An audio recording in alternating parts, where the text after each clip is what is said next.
Did aliens make this? How old are these stones? How old are the stones?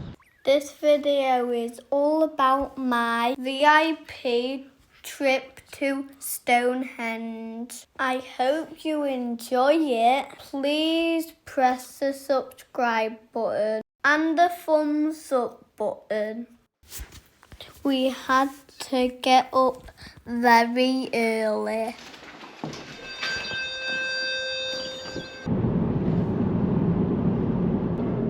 Our first look at the stones.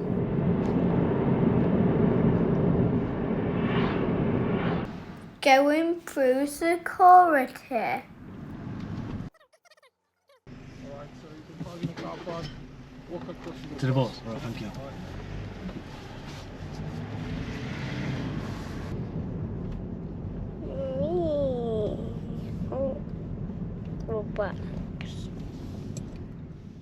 We were the only car in the car park.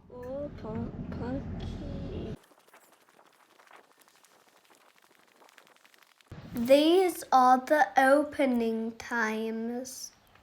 It's only closed on Christmas Day. Walking to the bus.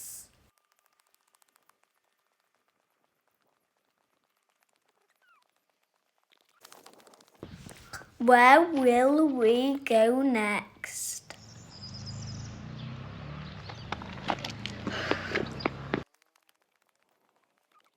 Getting on the bus. You alright? Hello. Hello. Can I just take the name that you booked under? Going on the bus to Stonehenge.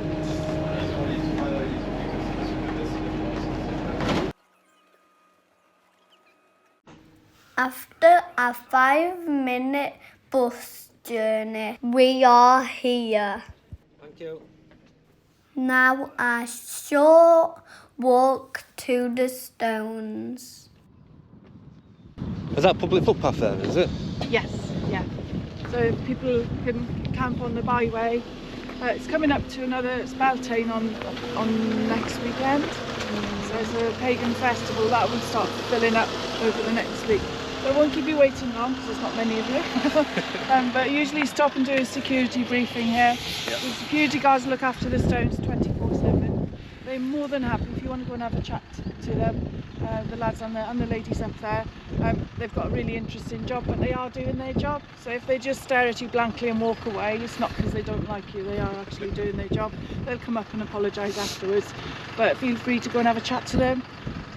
They'll be on the outside. We're going into the stone circle. There are some small stones in there, so if you're taking photographs, always check behind you. They're quite small and slippery in the morning. And go out as far as you want to go. Take advantage of nobody being in the field. I get some lovely photos. There's a big bank and ditch that goes all the way around, and it's quite steep, full of bodies that go thousands of years old. If you don't need any new ones, again, just check behind you if you're taking photos. And we just head on in there. So we pause briefly so you get that photo with nobody in there, but I'm sure you get many of those this morning. Yeah. There's a rare bird that comes to visit us. She might be here this morning. A great bustard, massive bird. And she'll come really close to you, so she'll come and make a fuss of you. You won't be able to miss her. She's not nasty, she won't peck you. Is it her? No, that one's a skylark. Racing all day. I just saw her.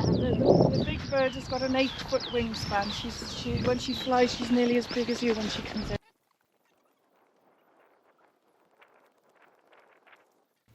We are nearly there.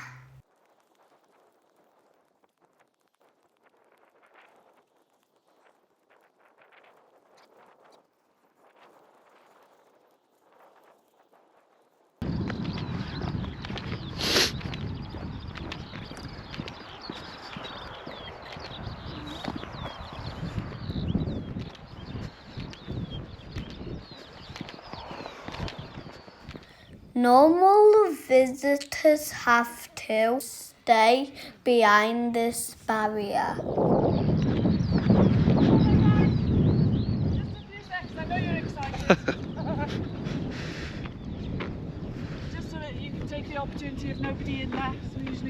just briefly. And there's just one golden rule. Please don't touch the stones. So there's lots of rules under your terms and conditions of your tickets, like no drinking, no smoking. Please don't leave anything behind. But the big one is not touching the stones, and it's the oils and soaps on your hands that are having a detrimental effect. So they're wearing away at a lot of the ancient carvings, I can point out to you later, and the lichen that grows on the stones. So the stones will change colour all the time that you're here today. 79 species of plant that grow on the stones, and some of those are protected in their own right.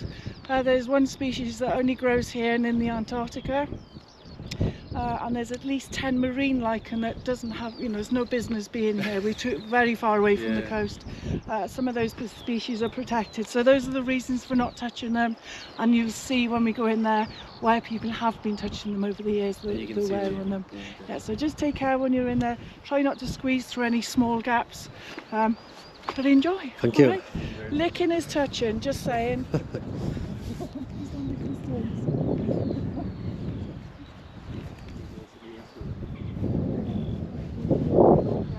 Logan, look. Pull your hood down.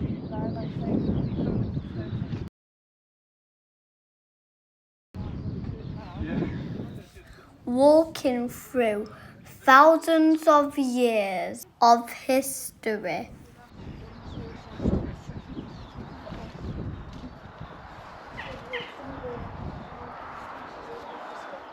It looks very cool. Keep it down a minute. But it's cold. It were a little bit cold.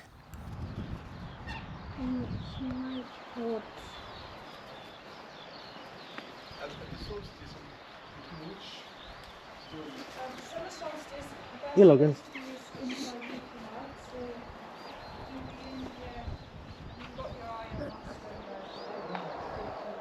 Number 1 rule, don't touch the stones. They look old. The VIP tours are done before and after normal opening times. Time to learn some information about the stones. Mortise and tenon joints. So if you see that bowl shape there, there's 2 of those, and a little bit like Stonehenge Lego. That one would fit on the top. How old are these stones? How old are the stones? The stones themselves are millions of years old. So millions of years ago, these stones would be mud about 20 miles away. There would be a flat area and there would be a lot of mud, and then you have an ice age coming along, and that completely changes the mud. So all the minerals in the mud change and they become stone, and you can see evidence of that on there. Can you see that hole there? That, believe it or not, is a roots of palm trees growing in Britain millions of years ago, long before the stones are broken up and brought here. How did they get here? That's the one that we don't know. So we know roughly the route that they took, but these big stones are pulled out of the ground whole and then dragged here. We don't know how, because anything wooden doesn't make its way into archaeology. So wood is really precious. It eventually would keep them warm in a fire. It doesn't actually have time to rot down into archaeology. How do you think they got here? They got on the truck and just being sent here. On a truck. So when my granddad was here in 1950, and I'll show you a picture. So they brought a big crane in to lift these, and when the crane was used to lift the stones, this stone here is that one there. See that stone? That stone weighs 37.5 tons, and we don't have any transport today that can move that easily. So it would have to be a very, very special, massive truck and huge cranes to lift them and transport them. And 4,500 years ago, they didn't even have the wheel here, so there were no trucks. all done by hand. Lots of strong people, men and women, pulling them along. And the truth is, we don't know, so however they did it, we don't know. We just know that they were wonderful, and they managed to put all of these stones up very, very precisely. See them. Can you show some of the old carvings, please? I can indeed. So some of the oldest carvings, can you see on here, there's a dagger. So there's a pommel of a dagger and a blade coming down there. And then these little mushroom shapes, you can only just make out, these are axe heads. So this is a replica of a bronze axe head, and that's the shape that you're looking for. So they are some of the oldest carvings that we know are on the stones. And they're the Bronze Age people, so they come along after Stonehenge is built and they start marking the stones. How many stones were there? There were a lot more than you see today. So this is a pop-up book, and if you count those, there are 30 stones around the bottom, so 30 upright sarsen stones, and then along the top there's another 30 stones, and they're called the lintels. And inside we have the trilithians. Tri is 3 and lithian means stone, and there's 5 sets of those. And then the blue stones, we think there's an estimate between 60 and 80 of those, and they've been in different settings as well, but they eventually end up in Stonehenge in this sort of formation here.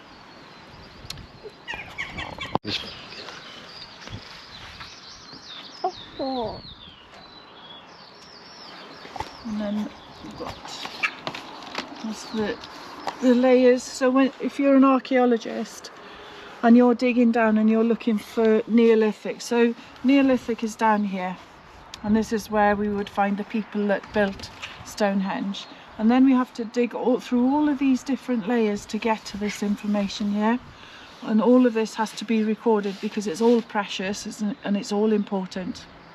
The top layer is usually where people come here and they have picnics over the years, and they leave a little bit of chicken bones and cans and drinks and tissues and all sorts. So the top layer would be that, and then further down you get more important pieces there. All things that people have left behind. A sword. Yeah, there's a sword in there. And a skull. Yep. Do you like history in school? I love pop-up. You love pop-ups. Yeah. So this one here is all about the sunrise. So if you look above that stone there, you can see the sun coming up there for summer solstice sunrise. And then the other side, you can put that one. If you move that one there, it's all about the sunset. And that one would be that stone there. So if you come here today for a winter solstice, I'll show you it. I love pop-up books. I love pop-up books. That's our winter solstice sunset today. So you'd have to go behind the big stone there. We call him Merlin. So if you stand behind the big stone that's out on its own and look this way, you can see a face on that stone watching over. And we call him Merlin, or the Watcher, always looking after the stones. I loved asking her questions. Did aliens make this? Did aliens build the stones? Yeah. Well, who do you think aliens are?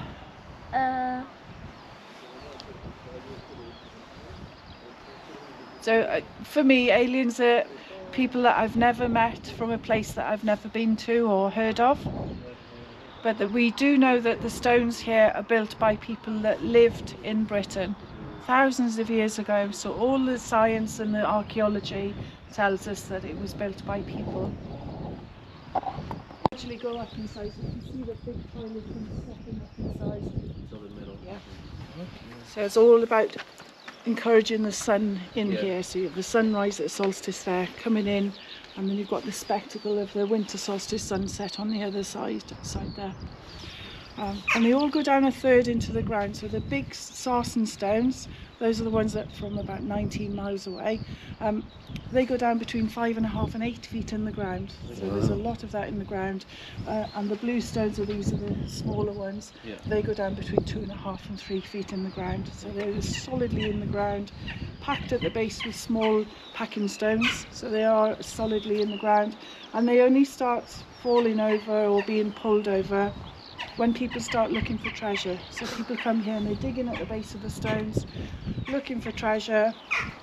Stonehenge is built with stone. There's no metal during that time, so they don't find any metal objects at the bottom of the stones. But what they don't do is put all those packing stones back. So if you don't put them back and put the earth back, water gets in, and we're on chalk here. So if you mix water and chalk, it's a little bit like porridge. The stones become like wobbly teeth and they start falling over, or people are pulling them over and then taking them for building materials. And so it goes out of use about 2,000 years ago. People start taking away bits for building materials nearby. So we find a massive chunk of sarsen stone from Stonehenge at the centre footing of a bridge that spans the River Avon, very nearby. It's holding that bridge up, and it's from here. So lots of it makes its way out as souvenirs. Jewellery pieces. Very often people will come and they'll chip away a big chunk and put it in a little case. Victorians would take whole stones, so they'll come here and they'll take 4 pillars, and then they'll build their manor house around that. So there's manor houses nearby with blue stones. That's the start of the build. Then they'll build the rest of the manor house around that. Naughty people, they took most of them. And there's the stone that you saw walking in. I think she's on about this one. It looks as if it's got a metal piece underneath, a concrete piece. So it's this one here. That's the hole that was underneath that stone, and you can fit 4 people in there. The concrete support was put in the 1950s to stop that stone falling over. Quite a lot of work done in the 50s. If the stones were leaning over, they pushed them back upright. If some of them had fallen over, so these had fallen over in the 1700s, they were anywhere where they could achieve that third in the ground, they put the stones back, put the lintels on top. And if they couldn't do that, if they'd been broken up or they'd been chipped away up, then they left them roughly where the stone holes are. So as you walk around, if you see a stone lying down, somewhere underneath there will be the stone hole. A little bit done over time. It's not something that we would do today. Now that we know how they originally go in the ground, that's probably, if we had a second chance of doing that, we wouldn't use any concrete at all. But in the 50s, they didn't know any better, and it was a good fixer-upper. There's never been a time here when there's been no stones standing. So those stones have always been standing. They were leaning over, but they've never fallen over. This section here, most of those were standing. So there's never been a time where it was completely, flat. There's always been stones standing there. The oldest carvings on the stones are on this one, and you'll be able to pick them up from a distance, and your cameras. All of the stones were scanned about 10 years ago, and so we've got a complete scan of all of them for posterity. But cameras technology has moved on so much in the last 10 years, we're going to have to do it again. So you're capturing images here that we've never seen before on these wonderful cameras and mobile phones, mostly in the bank and ditch that surrounds. And then you have a Bronze Age people moving in about 200 years after the stones are put upright. They're marking the stones, so we see their markings on the stones, but they're not putting their dead in here, so they deal with their ancestors in a different way. All those burial mounds that you see in the background, those big grass mounds, that's where you'll find the treasure. So those are the people that can make bronze. They are making tools out of copper, gold, silver, you name it, that's where the treasure would be. So the treasure that you find in here comes in a lot later, where people are putting things in as offerings rather than when the stones are built. These little marks here are interesting. So as you walk around, you'll see all these little dots. And the hollowed out ones are bullets from World War II. The rounded off ones that you see are World War I. And the stones are peppered with bullets. They're not fighting in here, but Training. the soldiers are coming in here, cleaning their rifles and then taking pot shots of the stones. The whole of this area is a military training area, even today. So behind that tree line there, you've got the Royal Artillery. They're our closest neighbours, and that's why the trees are planted. During the time that the stones are built, there's no trees anywhere. Yeah, so they would have seen the horizon all the way around them. A wonderful planetarium, somewhere to study the sun, the moon and the stars. Beautiful. And if you go on, where you booked your tickets on site, there's a programme called Stonehenge Skyscape. And if you click on that, there's a 24-hour camera above the stones. Astronomers will log in there. You can log in, put the date of your visit, and there's a little diagram showing you where the planets were aligned on the day of your visit. And it's as relative today as it was 4,500 years ago. So a lot of people are interested in the connection between the heavens and the earth here, which is why we think they are concentric circles representing the moon and the sun and the planets there. Things that you can't see here are outside of the stones that you can see. There's another 2 circles.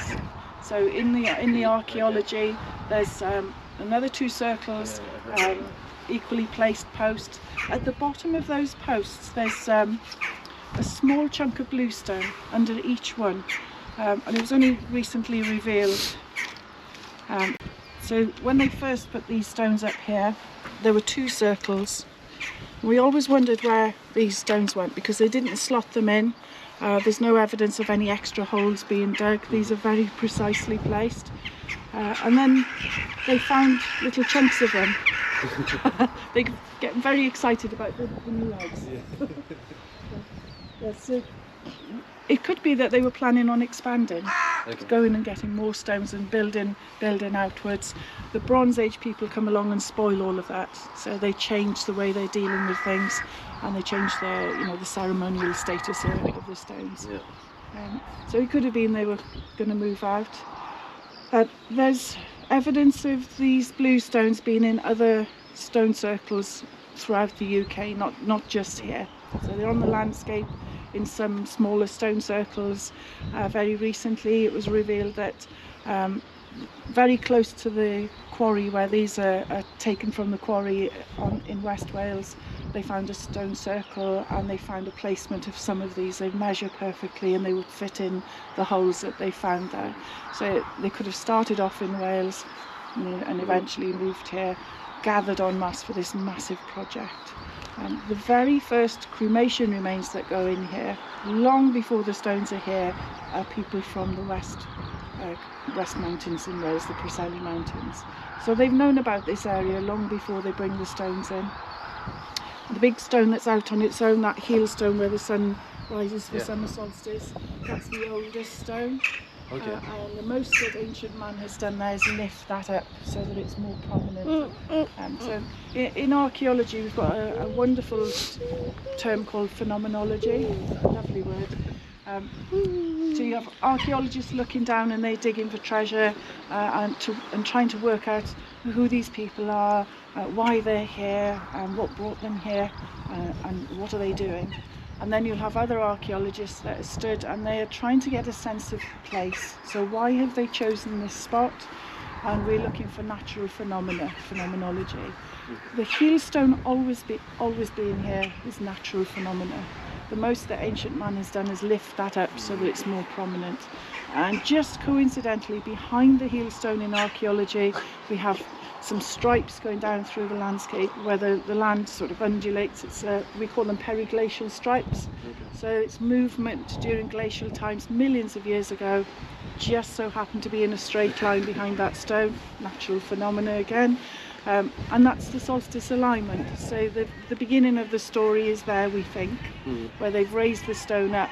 That's the solstice alignment, and then hundreds of years later the stones are brought in and set up in this planetarium that we know it as today. So it does go back a lot further. The complex here is 5,000 years old. The oldest artefact that was found on the landscape is 150,000 years old. So it's the land that's really important to ancient man and us today. You can't build anywhere, so our closest neighbours are the Royal Artillery there. and that's the reason that we've built this new visitor centre there. We can't build anywhere, and that visitor centre is all designed to be completely recycled. So if you break all of that up, take it away, there will be no trace in archaeology, and that you will be able to see it with satellite navigation. And we're learning an awful lot today with modern satellites and LiDAR. We've seen more today than we've ever seen before. It's coming on apace. I were running around Stonehenge trying to get warm.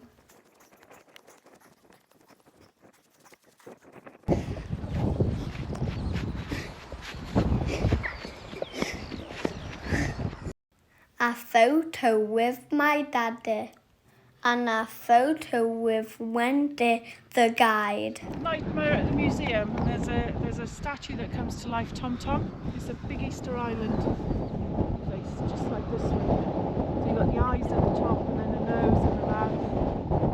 We don't know when that was carved, probably long after the stones are around. On the top there is some stones with them faces and it's a Easter movie. There's a lot of and the mouth comes out and that's the Easter Bunny's home. It's the Easter factory. Feeding the birds.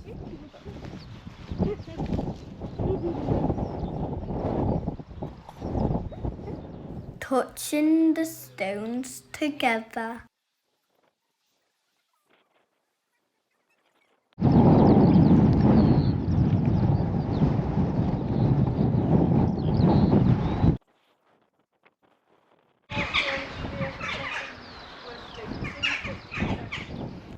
I wish I could have seen them when they were getting built.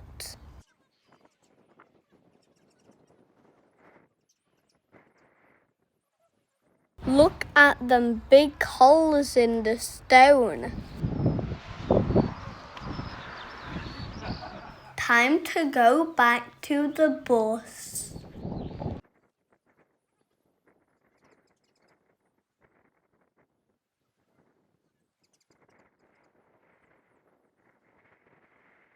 I'm glad we don't have to stay behind this barrier.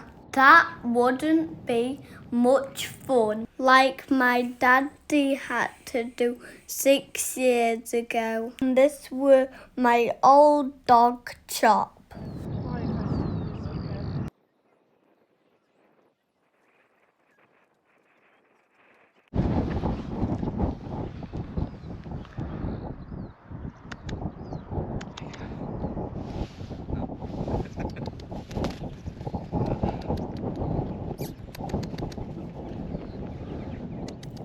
My daddy hand-feeded the bird.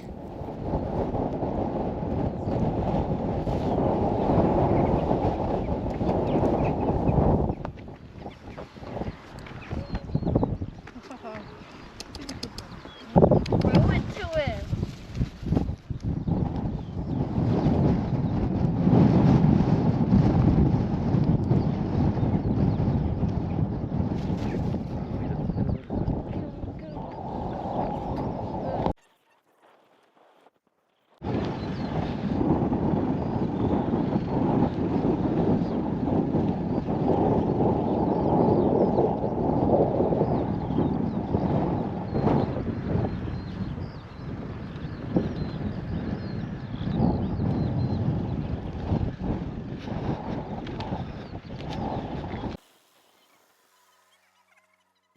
Back on the bus.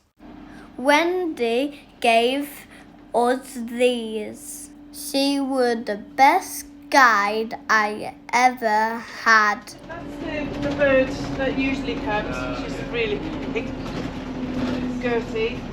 Maybe next time. Maybe you'll see her over in France. Yeah. Can we track her? The Great Bustard Society, they have a website and you can have a look on there and they track them all. Okay. Yeah. Yeah. They do that.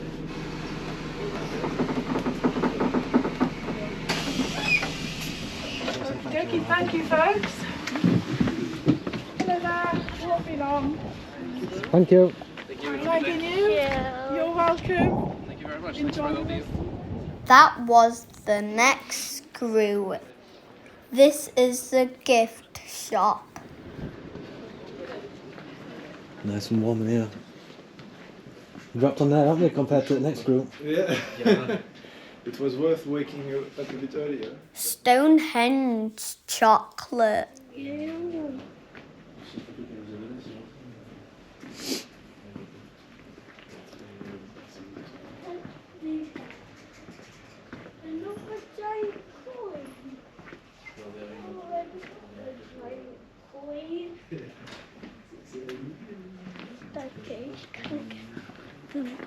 Another magnet for our collection. We have quite a few now.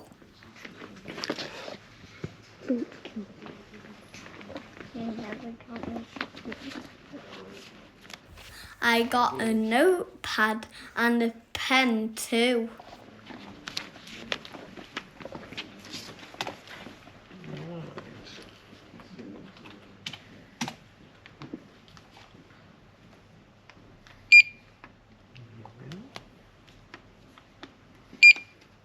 So that's $7.25 then, please. Thank you.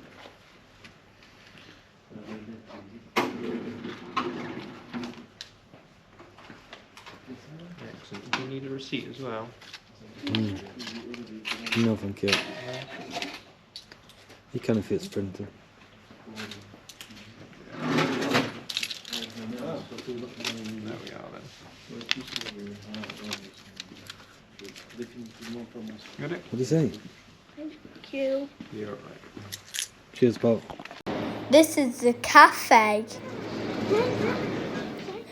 This was our breakfast. Getting a badge for my necklace.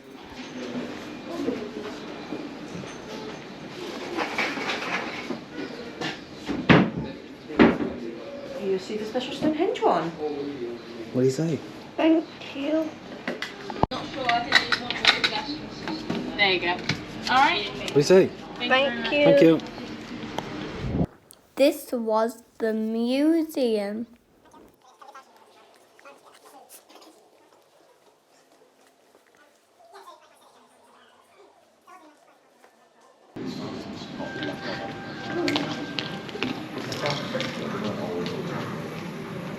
It is storming in Stonehenge. Where's that hat? Your pocket. Can I put this Just leave it on there for a minute.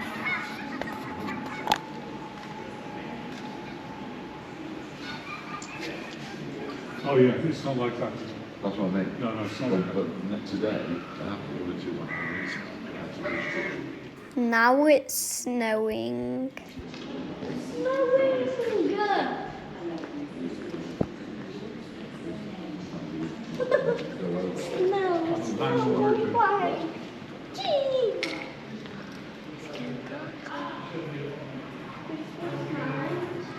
That photograph I saw.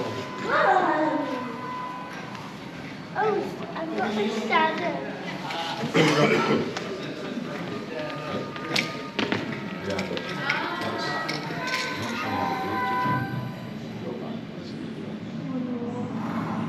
Is that you in first? Yeah.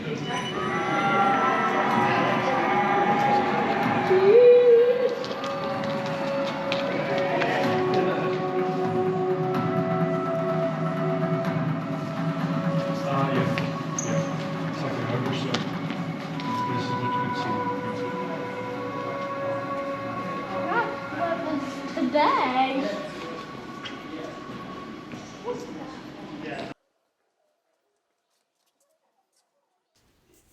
It was a bit boring in here. A real skeleton.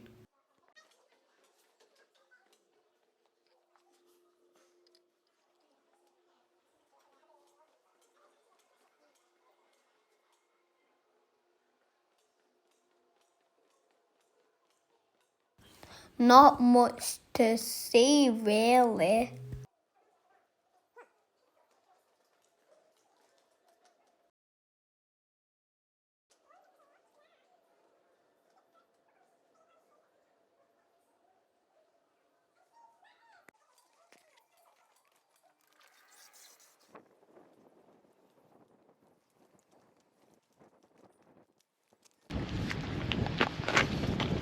Try and pull it. What? Try and pull that.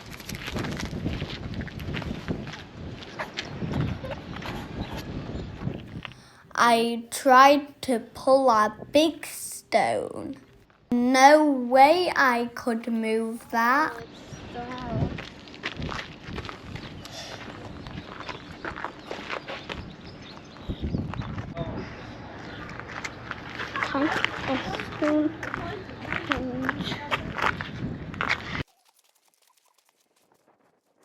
A bird scared me. You scared of bird? It scared me. The people who made Stonehenge lived in houses like this. Birds in there living in the roof.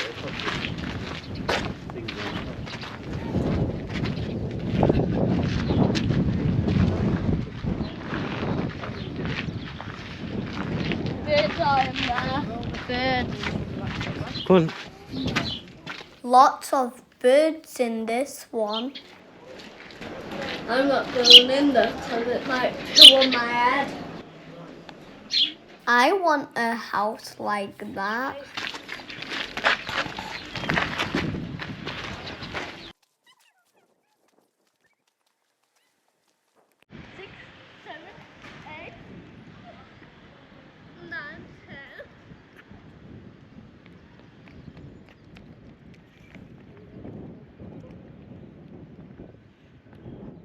The car park's busy now.